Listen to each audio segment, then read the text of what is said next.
नमस्कार, स्वागत आप सभी का सिलसिला बाजारों का। मैं हूं आपके साथ अखिलेश राठी और सिलसिला बाजारों का में चर्चा होने जा रही है एग्री और नॉन एग्री कम्युनिटीज के बारे में। हम आपको बताएंगे कि आज के कारोबारी सत्र में कौन सी कम्युनिटी किस भाव पर खुली है, किस भाव पर कारोबार करती हुई नजर आ रही है, किसमें कितनी मंदी तेजी के साथ उठापटक देखने को मिल रही है और जानकारों की उस पर क्या राय है। जानकार क्या बता रहे हैं कि आगे भविष्य में जाके किस कम्युनिटी के अंदर कितनी मंदी तेजी देखने को मिल पाएंगी और आज के लिए वो कौन से टॉपिक्स रहेंगे जिनमें आज आप खरीदारी या बिकवाली करके चल सकते हैं, यही सब जानने की कोशिश करेंगे। जान लेते हैं रूपा जी से कि आज के कारोबारी सत्र में किस एग्री कम्युनिटी के अंदर क्या करके चलने से मुनाफा कमाया जा सकता है और नए लेवल्स क्या देखने को मिलेंगे अब नई कम्युनिटीज, सारी कम्युनिटीज में, ये जानने की कोशिश करेंगे। रूपा जी, सबसे पहले बात करना चाहेंगे यहाँ पे मसालों से। तो मसालों में आपको बता दें कि आज हल्दी का अप्रैल वायदा 9000 के लेवल को भी पार कर गया है। आपने जो टारगेट दिया था कि हल्दी का वायदा बहुत ही जल्द 8500 से लेकर 9000 का टारगेट दिखा सकता है, उस टारगेट को भी पार कर गया है, 9000 का भी पार कर गया है और जो हाई लगाया है वो 9336 का लगाया है, 9336 का, और इस वक्त 9258 पर कारोबार करते हुए नजर आ रही है हल्दी का अप्रैल वायदा। एक अच्छी खासी बढ़त देखने को मिल रही है, 3.25% की तेजी है। तो आपको अब क्या लगता है कि हल्दी का बाजार यहाँ पे सस्टेन होकर चलेगा या फिर एक मुनाफा वसूली दिखती हुई नजर आएगी? देखिए, हल्दी में अभी भी तेजी है अखिलेश। जिस तरीके से अपसाइड मोमेंटम बना है, हो सकता है कि अब 9500 से लेकर 10,000 का आंकड़ा भी हल्दी छू दे। तो काफी लंबी तेजी अब यहाँ से एक्सपेक्टेड है कि बाजारों के अंदर देखने को मिल सकती है। तो मुझे लगता है कि हल्दी के अंदर अभी थोड़ा बहुत करेक्शन भी ड्यू है, क्योंकि लगातार तेजी देखने को मिल रही है बाजारों के अंदर। कहीं भी हमने ऊपरी स्तरों पर एक बार मुनाफा वसूली नहीं देखी है, तो वो मुनाफा वसूली अभी एक्सपेक्टेड है कि मार्केट दिखला सकता है। उसके बाद वापस से आपको बाजार जो है तेजी की तरफ जाएंगे। फिलहाल के लिए 9500 से 9800 का टारगेट लिया जा सकता है जी। यानी कि हल्दी के अंदर एक मुनाफा वसूली ड्यू है, एक मुनाफा वसूली देखने को मिल सकती है, करेक्शन ड्यू है। लेकिन जहां पे हम देखेंगे कि हल्दी का वायदा बाजार नीचे लुढ़कता हुआ नजर आएगा मुनाफा वसूली में, फिर वहां से हल्दी के अंदर हम एक बार फिर से देखेंगे कि एक रिकवरी बनती हुई नजर आएगी और हल्दी का बाजार एक बार फिर से तेजी के साथ कारोबार करता हुआ जरूर नजर आएगा। हल्दी में ओवरऑल अभी हाल फिलहाल में तेजी का ही रुझान है और रूपा जी के अनुसार नए टारगेट्स 9500 से लेकर 9800 तक के रहेंगे, 9500 से लेकर 9800 तक के। यहीं से रूपा जी बात करें अगर धनिया की, तो हम देख रहे हैं कि धनिया का अप्रैल वायदा 7290 पर कारोबार कर रहा है और 7344 का भी हाई लगा चुका है। तो अब धनिया में नेक्स्ट टारगेट अभी तब से क्या रहेगा? देखिए, धनिया की अगर बात करें तो धनिया अब 8000 के स्तर छूता हुआ नजर आ सकता है। धनिया के अंदर 8000 से लेकर 8500 के स्तरों के लिए बाइंग में रहा जा सकता है जी। यानी कि धनिया का वायदा बाजार भी तेजी के साथ कारोबार करता नजर आ सकता है। हल्दी धनिया के वायदे के अंदर निचले स्तर पर खरीदारी करके चल सकते हैं। आने वाले समय में धनिया रूपा जी के अनुसार 8000 तक के लेवल्स दिखा सकता है। यहीं से रूपा जी बात करें अगर जीरे की, तो जीरे में हम देख रहे हैं कि एक्सपोर्ट डिमांड भी बरकरार ही है, लेकिन जो जीरा है वो 14000 के टारगेट हिट नहीं कर पा रहा है। तो आपको क्या लगता है कि जीरे में अब कैसा ट्रेंड देखने को मिल पाएगा? देखिए, जीरे में भी तेजी का ही रुझान है। अभी थोड़ा टाइम लगेगा इस कमोडिटी को चलने में, लेकिन अभी बाजार जो है वो काफी सुस्ती के साथ कारोबार करता हुआ नजर आ रहा है। लेकिन इसमें थोड़ा पेशेंस रखें, आने वाले दिनों में तेजी बनती हुई दिखाई दे सकती है जी। रूपा जी, आपको बता दें कि जीरे का मार्च वायदा 13830 का हाई लगा चुका है और 13800 पर कारोबार करता हुआ नजर आ रहा है। आधे फीसद की तेजी देखने को मिल रही है जीरे के मार्च वायदे के अंदर। तो क्या माना जाए कि जीरा आज 13900 का भी लेवल दिखाता हुआ नजर आएगा? देखिए, उम्मीद है जीरा जल्द ही 14000 के स्तर छू सकता है। अभी बाजार जो है सुस्ती के साथ कारोबार जरूर दिखने को मिल रहा है। आज थोड़ा सा बाजार रिकवर करते हुए नजर आए हैं, लेकिन लंबी तेजी के लिए थोड़ा सा वेट करना होगा। मुझे लगता है कि आने वाले कुछ 15 से 20 दिन में आपको 14000 के ऊपर के लेवल्स पर सस्टेन होता हुआ जीरा दिखाई दे सकता है जी। तो यानी कि ओवरऑल मसालों में तेजी का ही रुझान देखने को मिल रहा है। मसालों के अंदर एक अच्छी खासी बढ़त देखने को मिल रही है।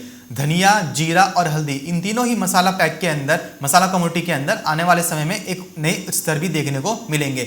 हल्दी और धनिया पहले ही उच्चतम स्तर पर कारोबार करते हुए नजर आ रहे हैं, एक बढ़त के साथ कारोबार करते हुए नजर आ रहे हैं। वहीं अब जीरा रूपा जी के अनुसार 15 से 20 दिनों के अंदर 14000 से लेकर उसके ऊपर तक के भी लेवल्स दिखा सकते हैं, क्योंकि जीरे की जो निर्यात मांग है, जो एक्सपोर्ट डिमांड है, वो भी ठीक ठाक ही देखने को मिल रही है। यहीं से रूपा जी हमारे साथ कुछ दर्शक जुड़े हुए हैं जिनका सवाल लगातार मसालों को लेकर आ रहा है। उनका सवाल है कि अगर हाजिर में अगर मसाले रखे हुए हैं तो उनको अभी क्या स्टॉक करें या फिर जो ऊपरी स्तर मिल रहा है अभी उस पर बिकवाली कर दें?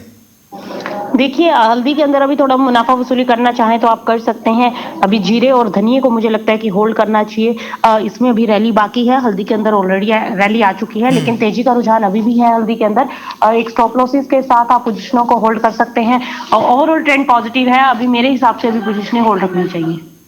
जी, तो यानी कि अभी रूपा जी के अनुसार फिजिकल मार्केट के अंदर, हाजिर बाजारों के अंदर अगर किसी के पास स्टॉक है तो उनको होल्ड करके चल सकते हैं। हालांकि ऊपरी स्तर पे आप मुनाफा भी कमा सकते हैं, लेकिन अभी हाल फिलहाल में होल्ड करके चलने में ही ज़्यादा बेहतर रहेगा, क्योंकि आने वाले दिनों में आप देखेंगे कि एक और तेजी बनती हुई जरूर नजर आएगी। यहीं से रूपा जी बात करें अगर खाद्य तेलों की, तो खाद्य तेलों में हम देख रहे हैं कि सोयाबीन का मार्च आया था 5158 पर कारोबार करता हुआ नजर आ रहा है और 5168 का भी हाई लगा चुका है। आधे फीसद की तेजी देखने को मिल रही है। तो हम देख रहे हैं कि सोयाबीन लगातार एक तेजी की ही तरफ जाती हुई नजर आ रही है। तो रूपा जी आपको क्या लगता है, जिस हिसाब से अंतर्राष्ट्रीय बाजार से खबरें निकल के सामने आ रही हैं, तो उसके हिसाब से सोयाबीन कितने दिन और तक तेजी के उसमें रह सकता है? देखिए अभी तो एडिबल ऑयल पैक जो है तेजी की तरफ ही बढ़ते नजर आ रहे हैं, कहीं से कोई करेक्शन भी नहीं दिखाई दे रही है। फिलहाल के लिए 5200 के ऊपर अगर सस्टेन हो जाता है तो फिर वापस से बाजारों के अंदर 100 से 150 रुपए का उछाल आ सकता है। फिलहाल के लिए 5180 से 5220 तक के स्तर देखने को मिल सकते हैं। जी, यही रूपा जी बात करें अगर रिफाइंड सोया तेल की, तो रिफाइंड सोया तेल में हम देख रहे हैं कि 1200 को जो अहम टारगेट हिट किया था वहां से अब लुढ़कता हुआ नजर आया है। हालांकि अभी भी एक हल्की फुल्की तेजी देखने को मिल रही है रिफाइंड सोया तेल के अंदर, 1182 पर कारोबार करता हुआ नजर आ रहा है। तो आज रिफाइंड सोया तेल में आपकी तरफ से क्या लेवल्स रहेंगे? देखिए मेरे हिसाब से नीचे में 1160 का लेवल है, और वहीं अगर बात करें ऊपर की तो ऊपर में 1200 है। अगर 1200 के ऊपर सस्टेनेबिलिटी आती है तभी लंबी तेजी की तरफ जा सकता है, लेकिन फिलहाल के लिए उसके ऊपर सस्टेन होना थोड़ा मुश्किल लग रहा है। तो नीचे में बाजार अगर लुढ़कता है तो 1160 से लेकर 1140 तक लुढ़क सकता है। जी, तो यानी कि अगर रिफाइंड सोया तेल का बाजार नीचे में लुढ़कता है तो 1160 से लेकर 1140 तक लुढ़क सकता है। वहीं अगर 1200 के ऊपर सस्टेन होके चलता है रिफाइंड सोया तेल का वायदा बाजार, तभी एक लंबी तेजी देखने को मिल पाएगी, अदरवाइज इसी एक रेंज बाउंड एक्टिविटी में रह जाएगा। यहीं से रूपा जी बात करें अगर मस्टर्ड सीड की, तो मस्टर्ड सीड में हमने देखा कि हाजिर मंडियों में स्टॉक इतना नहीं है व्यापारियों के पास, और जो मिलों की तरफ से उसकी भी डिमांड अच्छी निकल के सामने आ रही है। लेकिन खबरें भी ये निकल के सामने आई कि मस्टर्ड सीड यानी सरसों का जो उत्पादन है अब वेदर फेवरेबल कंडीशंस के चलते एक अच्छा देखने को मिल सकता है, जिसकी वजह से आने वाले दिनों में जानकार ऐसा बता रहे हैं कि सरसों में अब एक नरमी भी बनती हुई जरूर नजर आ सकती है। तो आप क्या देखती हैं कि क्या आपके अनुसार भी एक मंदी देखने को मिल पाएगी? देखिए अभी फिलहाल मस्टर्ड सीड अभी 50 से 100 रुपए की और तेजी दिखाता हुआ नजर आ सकता है, जिस तरीके से बाजारों में रुझान बना हुआ है। सभी तरफ से पॉजिटिव खबरें निकल कर आ रही हैं और अभी बाजारों को सपोर्ट मिलता हुआ नजर आ रहा है। तो फिलहाल के लिए अभी शॉर्ट टर्म में अभी तेजी की तरफ ही रह सकता है। मार्केट अभी करेक्शन का वेट करना होगा, करेक्शन कभी भी आ सकती है नो डाउट, क्योंकि लगातार बाजार तेजी की तरफ है। जो खबरें निकल कर आ रही हैं कि क्रॉप डैमेजेस हुई हैं और एक्सपोर्ट जो है वो बढ़ता हुआ, जो विदेशी बाजार हैं वहां पर बाजारों के अंदर एक तेजी का रुझान बना है, उसका इंपैक्ट जो है वो भारतीय बाजारों पर देखने को मिल रहा है, और जिसके चलते सभी एडिबल ऑयल पैक में तेजी बनी हुई है, चाहे वो रिफाइंड सोया ऑयल हो, सीपीओ हो या फिर सरसों। थोड़ा बहुत बाजार आज लुढ़कता हुआ जरूर दिखाई दे सकता है। उम्मीद की जा रही है कि 5500 से लेकर ऊपर में अब 5600 तक बाजार एक बार सस्टेन कर सकता है सरसों का। वही रिफाइंड सोया ऑयल में भी तेजी का रुझान बन रहा है 1200 तक, और 1200 के बाद वहां से फिसल सकता है। वहीं अगर सोयाबीन की बात करें तो ये 5200 तक ऊपर जा सकता है। तो फिलहाल के लिए सभी एडिबल ऑयल पैक के अंदर शॉर्ट टर्म में अपसाइड मोमेंटम बनता हुआ दिखाई दे रहा है। जी, तो यानी कि अभी रूपा जी के अनुसार फिलहाल सारे ही एडिबल ऑयल में एक शॉर्ट टर्म मोमेंटम, एक तेजी का बनता हुआ दिखाई दे रहा है। यहीं से रूपा जी बात करें अगर चने की, तो आपको बता दें कि चने का मार्च आया था इस वक्त 4969 के स्तर पर कारोबार करता हुआ नजर आ रहा है और अभी तक 4970 का भी हाई लगा चुका है। तो हम देख रहे हैं कि चने के अंदर एक लगातार तेजी देखने को मिली है। 4600 से लेकर अब 4900 के भी ऊपर चना सस्टेन हो रखा है। तो आप रूपा जी आपको क्या लगता है कि अराइवल्स होते ही इसमें एक मुनाफा वसूली देखने को मिलेगी, या फिर अभी भी चना एक तेजी के साथ ही कारोबार करता हुआ नजर आएगा? देखिए अभी अराइवल्स कैसी रहती हैं उसके ऊपर भी डिपेंड करेगा, लेकिन फिलहाल के लिए चने के अंदर तेजी बनी हुई है। अभी एक हफ्ता और बाजार तेजी की तरफ रह सकता है। जैसे जैसे अराइवल्स आएंगी उसका थोड़ा बहुत इम्पैक्ट आ सकता है बाजारों के अंदर। करेक्शन मोड में बाजार जा सकते हैं, और जो करेक्शन अगर आती भी है तो एक बार 4800 तक नीचे बाजार लुढ़कता हुआ दिखाई दे सकता है। जी, यहीं से रूपा जी जानना चाहेंगी कपास और कपास खली के बारे में। आज आपको बता दें कि कपास खली का मार्च आया था 2249 पर कारोबार करता हुआ नजर आ रहा है, आधे फीसद से ज्यादा की तेजी देखने को मिल रही है। हमारे साथ दर्शक भी जुड़े हैं, टिंकू गुप्ता जी, जिनका सवाल लगातार बिनौला खल को लेकर आ रहा है, कपास खली को, कि कपास खली के अंदर 2400 का लेवल कब तक आ सकता है? देखिए, कपास खली में 2400 का लेवल कब तक आ सकता है, ये अभी थोड़ा कहना मुश्किल है, लेकिन बाजार तेजी की तरफ है। रुक रुक कर तेजी जो है वो बनती हुई दिखाई दे रही है। जिस तरीके से अभी आज हमने देखा कि 2200 के बाजार लुढ़का था, फिर वापस से कॉटन ऑयल सीड खेक अब 2240 के आसपास ट्रेड करती नजर आ रही है। 2320 के ऊपर सस्टेन होती है तो 2400 का लेवल जल्द ही देखने को मिल सकता है। फिलहाल के लिए 2320 के स्तर एक्सपेक्टेड है कि एक बार मार्केट दिखला सकती है।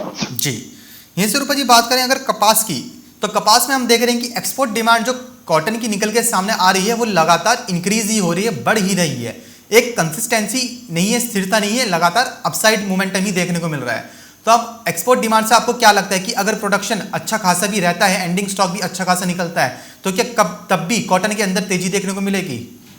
देखिए, बिल्कुल, अभी क्योंकि इंटरनेशनल लेवल्स के अगर हम आंकड़ों पर नजर दौड़ाएं तो वहां पर डिमांड फैक्टर जो है वो हावी होता नजर आ रहा है। वहां पर क्रॉप डैमेजेस की खबरें हैं। अगर यहाँ पर हमारे प्रोडक्शन अच्छा भी रहता है तो एक्सपोर्ट डिमांड्स बढ़ सकती हैं। तो आने वाले दिनों में कॉटन और कॉटन ऑयल सीड केक, इन दोनों ही कमोडिटीज के अंदर तेजी का रुझान बनता हुआ दिखाई दे सकता है। जी, रूपा जी जानना चाहेंगे कि आज के कारोबारी सत्र में वो कौन सी एग्री कमोडिटीज रहेंगी जिनमें आज निवेश करके चल सकते हैं? देखिए, एक तो हल्दी ही है और जीरा आज मुझे लगता है कि 14,200 तक ऊपर एक बार जा सकता है, और वहीं कॉटन ऑयल सीड केक के अंदर भी खरीदारी करके चला जा सकता है। जी, बहुत बहुत शुक्रिया रूपा जी हमारे साथ जुड़ने के लिए, जानकारी साझा करने के लिए। तो जैसे कि रूपा जी ने बताया कि आज एग्री कमोडिटीज के अंदर जीरा और हल्दी तेजी के साथ कारोबार करते हुए नजर आ सकते हैं, तो आप इन पर नजर बना के चल सकते हैं। वहीं कॉटन सीड ऑयल के कपास खली यानी कि बिनौला खल के अंदर निचले स्तर पर खरीदारी करके चला जा सकता है, क्योंकि कपास के अंदर तेजी ही देखने को मिल रही है। और कपास में जब तेजी देखने को मिलती है तो उसका इम्पैक्ट, उसका जो असर है, उसका जो प्रभाव है वो कपास खली पर भी पड़ता हुआ नजर आता है। और दूसरा, कपास खली के भी जो इंडस्ट्रियल डिमांड है वो भी निकल के सामने आ रही है। हमने अभी हाल फिलहाल में देखा था कि जो पोल्ट्री इंडस्ट्री थी वो बर्ड फ्लू से प्रभावित हुई थी, जिसके कारण पोल्ट्री इंडस्ट्री पर काफ़ी बुरा इंपैक्ट पड़ता हुआ नजर आया था। लेकिन अब धीरे धीरे बर्ड फ्लू से बाहर निकल के सामने आ रही है पोल्ट्री इंडस्ट्री, और धीरे धीरे दोबारा अपने पहियों पर लौट रही है। तो हम देखेंगे कि जैसे ही पोल्ट्री इंडस्ट्री दोबारा से अपने व्यवसाय में आती है, दोबारा से चालू हो जाता है, फुली रन करती है, तब एक इंडस्ट्रियल डिमांड पशु चारे की भी निकल के सामने आएगी, और हम देखेंगे कि बिनौला खल की कीमतों में और तेजी बनती हुई जरूर नजर आएगी। आपको बता दें कि बिनौला खल ठीक ठाक ही देखने को मिलेगा आने वाले सत्र में। इसलिए ये जो लेवल्स देखने को मिल रहे हैं, जो गिरावट देखने को मिले बिनौला खल के अंदर, इन लेवल्स पे खरीदारी करके चल सकते हैं। ये जो लेवल्स हैं बिनौला खल में खरीदारी करने के, वो अच्छे लेवल्स हैं, क्योंकि आने वाले समय में जानकारों के मुताबिक बिनौला खल 2300, 2400, 2500 तक का भी लेवल दिखा सकता है। यहीं से बात करें अगर कपास की, तो कपास में भी आने वाले दिनों में तेजी का ही रुझान है। आपको बता दें कि कपास की जो निर्यात मांग है वो लगातार बढ़ती हुई नजर आ रही है। कपास की एक्सपोर्ट डिमांड कायम है और जो टाइट सप्लाईज भी देखने को मिल रही है, और घरेलू स्तर पर भी कपास की जो डिमांड है वो भी ठीक ठाक ही देखने को मिल रही है। कॉटन की जो मिलें हैं उनकी तरफ से कॉटन की जो डिमांड है वो काफ़ी अच्छी निकल के सामने आ रही है, जिसकी वजह से हम देख रहे हैं कि कपास की कीमतों में एक तेजी देखने को मिल रही है। वहीं बात करें अगर MCX कॉटन की, तो MCX कॉटन पर भी कॉटन आने वाले समय में एक तेजी दिखलाती हुई नजर आ सकती है, और सप्लाई भी टाइट देखने को मिल रही है, जिसकी वजह से कॉटन की कीमतों में एक तेजी का रुझान देखने को मिल रहा है। और कॉटन में तेजी का रुझान डायरेक्टली प्रोपोर्शनल है बिनौला खल की कीमतों पर। तो बिनौला खल की कीमतों में भी आने वाले दिनों में हम देखेंगे कि तेजी का साथ ही कारोबार होता हुआ जरूर नजर आएगा। यहीं से बात करें अगर चने की, तो आपको बता दें कि चने की जो फसलें हैं, चने का जो रकबा है इस साल सरकारी आंकड़ों में बढ़ता हुआ नजर आया है, और चने की जो उत्पादन है वो इस साल अच्छा होने का अनुमान लगाया जा रहा था। लेकिन आपको बता दें कि चने की जो फसल है वो भी खराब मौसम के चलते प्रभावित हुई है। जो क्वालिटी है चने की वो भी थोड़ी अच्छी नहीं देखने को मिली है। कुछ स्टेट्स के अंदर जो मुख्य उत्पादक राज्य हैं उनके अंदर चने की जो फसल है वो खराब होती हुई नजर आई है। जहाँ पे फसल खराब हुई है, रकबा बढ़ा है, वहीं पे हम देखेंगे कि प्रोडक्शन में भी एक कमी देखने को मिलेगी। जहाँ पे प्रोडक्शन में कमी रहेगी वहाँ पे और देखेंगे कि जो क्वालिटी है वो भी ठीक ठाक ही नहीं देखने को मिलेगी। अब चने की जो अराइवल्स है वो बहुत ही जल्द होने वाली है मंडियों के अंदर। कुछ मंडियों में चालू भी हो गई, एक आध मंडी में देखने को भी मिली है, लेकिन अब ये क्वालिटी पर भी डिपेंड करेगा कि चने की जो कीमतें हैं आने वाले दिनों में वो कैसी देखने को मिलती हैं। चने की जो आवक देखने को मिलेगी, अब नई जो आवक आएगी, नई फ्रेश अराइवल जो देखने को मिलेगी उसके अंदर मॉइस्चर की जो क्वांटिटी है वो कितनी देखने को मिलेगी, नमी कितनी देखने को मिलेगी फसल के अंदर। अब इस चीज़ के ऊपर भी चने की नई कीमतें डिपेंड करती हैं। और जब आपको बता दें कि जब अराइवल्स होनी शुरू होंगी चने की मंडियों के अंदर, तब हम देखेंगे कि आवकों का प्रेशर चने की कीमतों पर एक पड़ता हुआ जरूर नजर आएगा। लेकिन जानकारों के द्वारा ऐसा अनुमान भी लगाया गया है कि इस साल चने की जो खपत है और चने के साथ साथ अन्य दाल दलहन की जो खपत है वो भी ज़्यादा ही रहने का अनुमान है। और इसकी वजह से, ज़्यादा खपत रहने की वजह से हम देखेंगे कि चने की जो कीमतें हैं और अन्य दालों की जो कीमतें हैं वो तेज़ी के साथ कारोबार करती हुई ज़रूर नजर आएंगी। आपको बता दें कि तुअर फसल इस साल बारिश के चलते प्रभावित हुई है, जिसकी वजह से उसकी कीमतों में तेज़ी देखने को मिल रही है। ओवरऑल दालों का जो बाज़ार है वो अभी हाल फिलहाल में तेज़ी की ही तरफ है। जब आवक होगी प्रेशर पड़ता हुआ जरूर नजर आएगा, कीमतें नीचे जाती हुई जरूर नजर आएंगी, कीमतों पर दबाव जरूर बनेगा, लेकिन उसके बाद भी एक रिकवरी देखने को मिलेगी निचले स्तर पर। निचले स्तर पर चना और अन्य दाल दलहन के अंदर एक खरीदारी बनती हुई भी जरूर नजर आएगी। यहीं से बात करें अगर ग्वारगम और ग्वार सीड की, तो आपको बता दें कि आज ग्वारगम जो कारोबार करता हुआ नजर आ रहा है, आज जो खुला है ग्वारगम का मार्च वायदा आज 5,927 के स्तर पर खुला है और इस वक्त 5,980 के स्तर पर कारोबार करता हुआ नजर आ रहा है। 0.1% की तेजी देखने को मिल रही है। वहीं बात करें अगर ग्वार सीड की, तो ग्वार सीड का मार्च वायदा 3813 के स्तर पर खुला है और इस वक्त 3834 के स्तर पर कारोबार करता हुआ नजर आ रहा है। आधे फीसद की तेजी देखने को मिल रही है। आज ग्वारगम और ग्वार सीड दोनों के ही अंदर एक तेजी देखने को मिल रही है, लेकिन ग्वारगम और ग्वार सीड के अंदर ये जो तेजी है एक रेंज बाउंड ही देखने को मिल रही है। ग्वारगम और ग्वार सीड के अंदर इतनी कुछ खास डिमांड निकल के सामने नहीं आ रही है, इतनी कोई उठापटक देखने को नहीं मिल रही है। एक सीमित दायरे में ही एक रेंज बाउंड के अंदर काफ़ी समय से हम ग्वारगम और ग्वार सीड में देख रहे हैं कि कारोबार होता हुआ नजर आ रहा है। इसलिए जानकारों के अनुसार ग्वारगम और ग्वार सीड के अंदर हर बार आप ऊपरी स्तर से बिकवाली करके चल सकते हैं। हाल फिलहाल में ग्वारगम और ग्वार सीड के अंदर ऊपरी स्तर से बिकवाली की ही सलाह है जानकारों के अनुसार। इतनी कोई डिमांड निकल के सामने नहीं आ रही है। यहीं से बात करें अगर मसालों की, तो मसालों में हमने देखा कि हल्दी ने आज 9200 का भी स्तर पार करके कर दिया है और इस वक्त जो हाई लगाया है वो 9336 का लगाया है और इस वक्त 9330 पर ही कारोबार करती हुई नजर आ रही है। बीते सत्र में देखा था कि हमने कि हल्दी ने 4% का अपर सर्किट लगाया था, वहीं आज हल्दी एक बार फिर से 4% का अपर सर्किट लगा चुकी है और इस वक्त 4% की तेजी के साथ शानदार प्रदर्शन करती हुई नजर आ रही है घरेलू वायदा बाजारों के अंदर। आपको बता दें कि इस साल हल्दी का जो उत्पादन है, हल्दी का जो प्रोडक्शन है वो कम रहने का अनुमान है। हल्दी का जो कैरी ओवर स्टॉक है वो उतना है नहीं मंडियों के अंदर और हल्दी की जो खपत है डोमेस्टिक लेवल पर और इंटरनेशनल लेवल पर दोनों ही लेवल्स पर बढ़ती हुई नजर आई है। और कोरोना काल में ही हमने देखा था जब लॉकडाउन हुआ था कि हल्दी की जो एक्सपोर्ट डिमांड थी वो काफ़ी बढ़ती हुई नजर आई थी। तभी से ही हम देख रहे हैं कि हल्दी की जो निर्यात मांग है वो अच्छी खासी बढ़ती हुई नजर आ रही है। इन्हीं सभी फैक्टर्स के चलते हमने देखा कि हल्दी की कीमतों को एक सपोर्ट मिलता हुआ नजर आ रहा है और बहुत ही जल्द हम देखेंगे कि हल्दी यहाँ से अभी और तेजी की तरफ जाती हुई नजर आएगी। हालांकि हल्दी के अंदर अभी एक करेक्शन ड्यू है, मुनाफा वसूली जरूर देखने को मिलेगी। वहां से कीमतें 8000 के लेवल पर एक बार फिर से जाती हुई जरूर नजर आएंगी, लेकिन वहां से फिर हम देखेंगे कि निचले स्तर पर एक खरीदारी भी बनती हुई जरूर नजर आएगी। तो इसलिए हल्दी की तरफ आप नजर बना के चल सकते हैं। हल्दी में निचले स्तर पर खरीदारी के मौके ढूंढ सकते हैं। ये ऊपरी स्तर है काफी, अगर आप इन पे निवेश करते हैं तो आपका स्टॉप लॉस बड़ा हो जाता है, तो आपको ऊपरी स्तरों पे खरीदारी नहीं करनी है, ऊपरी स्तर पर खरीदारी के मौके नहीं ढूंढने हैं। निचले स्तरों पर जब गिरावट आती है तब आपको बाई ऑन डिप की स्ट्रेटेजी अपनानी है, निचले स्तर पर खरीदारी करके चलना है। यहीं से बात करें अगर धनिये की, तो आपको बता दें कि धनिये का अप्रैल वायदा इस वक्त 7366 के स्तर पर 1% की तेजी के साथ कारोबार करता हुआ नजर आ रहा है। धनिये का जो प्रोडक्शन है कम रहने का अनुमान है, फसलें भी खराब हुई हैं और कैरी ओवर स्टॉक भी इतना हाल फिलहाल में है नहीं। इन्हीं सभी चीज़ों की वजह से, इन्हीं सभी फैक्टर्स के मद्देनजर धनिये की कीमतों में एक तेजी देखने को मिल रही है। एक्सपोर्ट डिमांड भी अच्छी खासी निकल के सामने आ रही है और धनिया आने वाले दिनों में 8000 तक के भी लेवल्स दिखलाता हुआ नजर आ सकता है। तो धनिये में भी निचले स्तर पर खरीदारी करके चल सकते हैं। वहीं बात करें अगर जीरे की, तो आपको बता दें कि जीरा आज 13730 के स्तर पर खुला है और इस वक्त 13800 के स्तर पर कारोबार करता हुआ नजर आ रहा है। आधे फीसद की तेजी देखने को मिल रही है। हमने काफी समय से देखा था कि जो जीरा है वो एक रेंज बाउंड में कारोबार करता हुआ नजर आ रहा था, 13400 से लेकर 13600। जीरे ने पहले काफी समय पहले 13800 13900 तक का भी लेवल छुआ था, लेकिन फिर वहां से एक रेंज बाउंड पकड़ ली थी। अब हम फिर से देख रहे हैं कि जीरे की जो डिमांड है वो निकल के सामने आ रही है। हालांकि इस साल जो जीरे का जो उत्पादन है वो बढ़िया रहने का अनुमान है, और लेकिन जहाँ पे उत्पादन अच्छा बताया जा रहा है, रकबा अच्छा बताया जा रहा है, वहाँ पे जो सोइंग है कुछ मुख्य उत्पादक राज्यों जैसे कि गुजरात, फॉर एग्जांपल जैसे गुजरात की बात करें तो गुजरात में जो सोइंग है जीरे की जो बुआई है वो कम देखने को मिली है।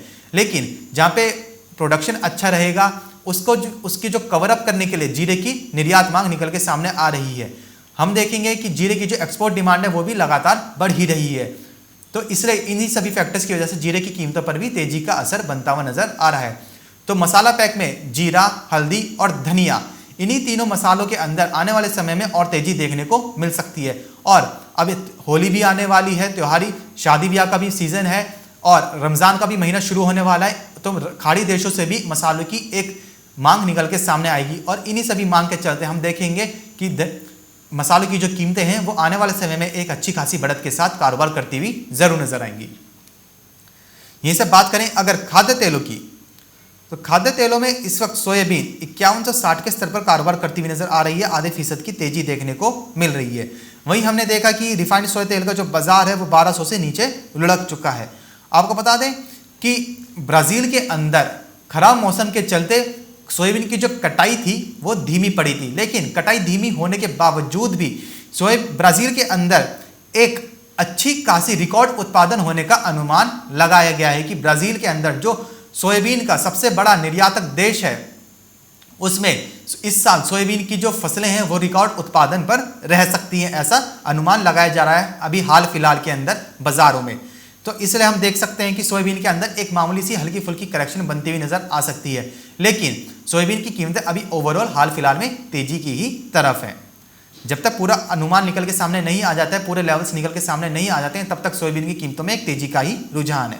इससे बात करें अगर रिफाइंड सोया तेल की, तो रिफाइंड सोया तेल में हमने देखा कि ऊपरी स्तर से एक मुनाफा वसूली बनती हुई नजर आई है। इससे बात करें अगर मस्टर्ड सीड की यानी कि सरसों की, तो सरसों में हमने देखा कि पहले एक अच्छी खासी बढ़त देखने को मिली थी मस्टर्ड सीड के अंदर, लेकिन जैसे ही मस्टर्ड सीड की अराइवल्स हो रही थी, आवक हो रही थी मंडियों के अंदर, बाजार के अंदर, वो तुरंत ही खरीद ली जा रही थी मिलों, एडिबल ऑयल मिल्स द्वारा और बड़े कारोबारियों द्वारा, क्योंकि मस्टर्ड सीड की जो पाइपलाइन है इस वक्त वो लगभग पूरी खाली सी ही पड़ी है। मस्टर्ड सीड की जो पाइपलाइन है वो खाली ही पड़ी है, जिसकी वजह से हम देख रहे हैं कि मस्टर्ड सीड की जो कीमतें हैं उनमें एक तेजी देखने को मिल रही है।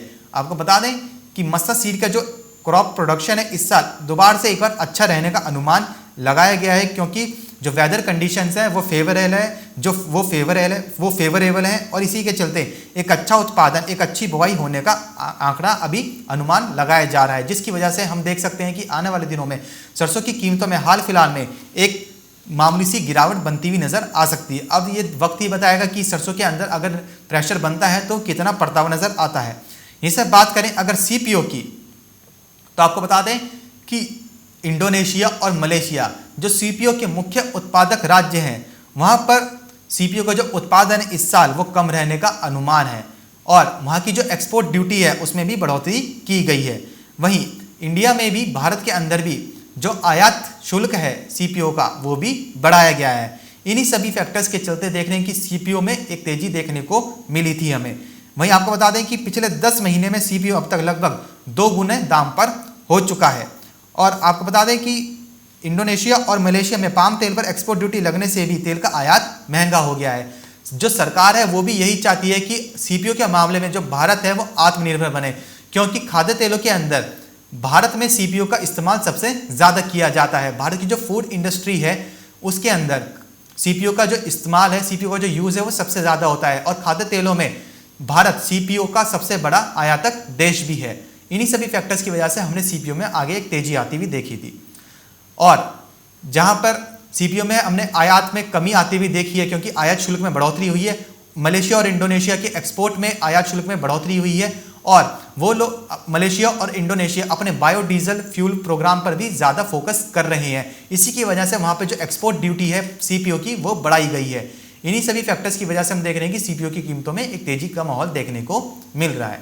अभी हाल फिलहाल में आज के लिए रूपा जी की तरफ से जो एग्री कमोडिटीज रहेंगी जिनमें आज निवेशक निवेश करके चल सकते हैं वो है हल्दी, धनिया, जीरा। इन्हीं कमोडिटीज़ के अंदर आज आप नज़र बना के चल सकते हैं, वहीं बिनौला खल के अंदर निचले स्तर पर खरीदारी करके चल सकते हैं। तो फिलहाल अभी के लिए बस इतना ही, कहीं जाएगा नहीं क्योंकि खबरों का सिलसिला लगातार ये बना रहेगा मार्केट टाइम्स टीवी पर।